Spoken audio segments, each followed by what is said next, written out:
Alright guys, so we're now on to 3-4, using equations to solve problems. So before we solve problems using the 5-step plan, okay, and they give us answer choices, which made our lives a lot easier because we couldn't solve and you could just plug in, and sometimes you didn't even really need the equation, but now you do. Okay, so it's very, very, very important that you are able to write an equation. Now, I'm going to go over the steps. I'm not going to be as picky on the steps this time, that everything's there, but I will let you know the things that you have to have for this. So, step 1, you need to identify the unknowns and knowns. Step 2, use a variable to represent the unknown.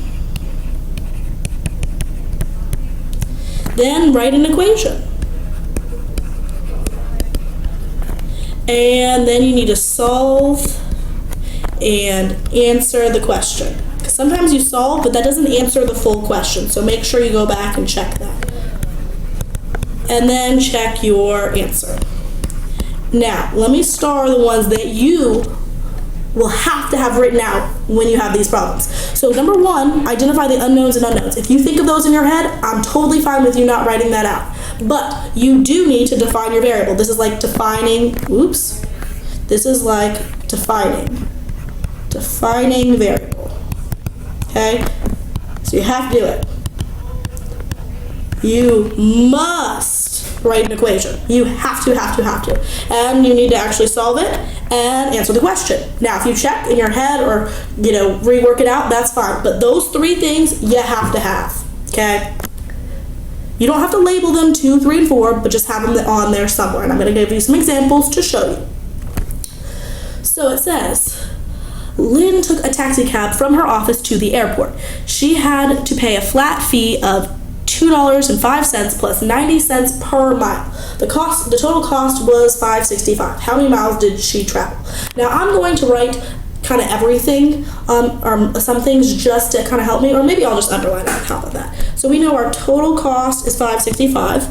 We know that it's 90 cents per mile, and we know that the flat fee is $2.05. Okay? So we're trying to figure out how many miles she traveled. So I'm going to say M equals the number of miles.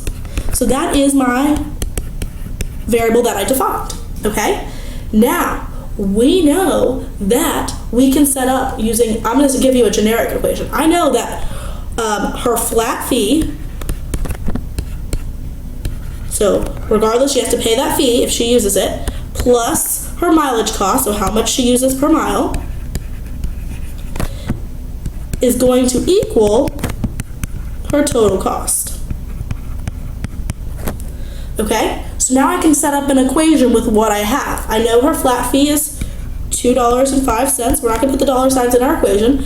I know that her mileage cost 90 cents per mile. So, oh wait, not X. We used M. 90 cents per mile. So I need to use M for mile. Okay? And that equals my total cost, which we know is $5.65. So that is my equation. I use this equation right here just to kind of help set up the other one. Now, could you use a different variable? Yes, just define it. You could say X equals number of miles. But now we're going to solve. So I'm going to subtract 205 from both sides. That gives us 0.90m equals, and that's going to be 3.60. Divide both sides by 0.90. So M equals 4. So M equals 4, which is the number of miles, and it asks how many miles did she travel. So my answer will be 4 miles. She traveled 4 miles.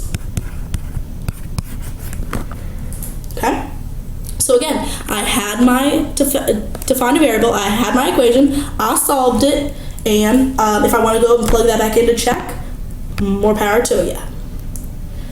Now this one's going to probably require drawing something. Always, whenever I have shapes, I always draw something. It says the perimeter of a trapezoid is 90 centimeters. The parallel bases are 24 centimeters and 38 centimeters long. The lengths of the other two sides are consecutive odd integers. What are the lengths of the other two sides? Don't let all of that information freak you out. First, I'm going to draw a trapezoid. Again, is it going to be drawn to scale? Probably not. But I know that there are two parallel sides and then those other sides. Okay. So we know that the perimeter is 90, okay? Now we know that the parallel bases, so these are the parallel ones, so they're 24 and 38, okay? So we already got that. The lengths of the other two sides are consecutive odd integers. So if x is equals my first consecutive odd integer, then I can put x over here, and then my next one has to be x plus 2, because if the first one's 1, you have to add plus 2 to get to 3, okay? So now I set up my,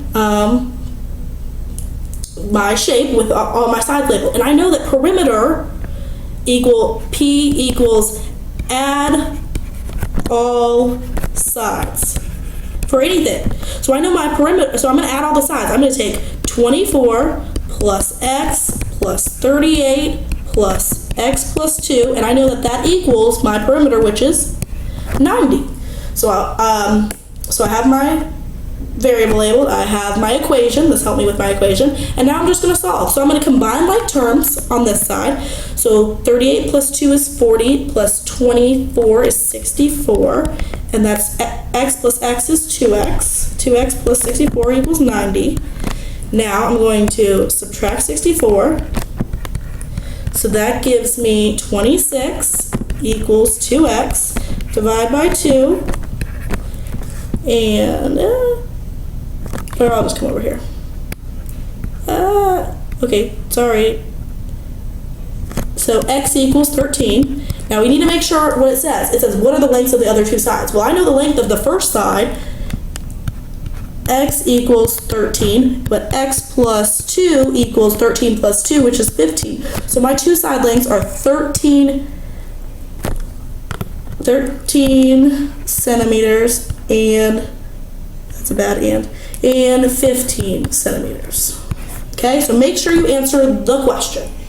And you can go ahead and check that if you wanted to say 13 plus 15 plus 24 plus 38, that should equal 90. So there you go.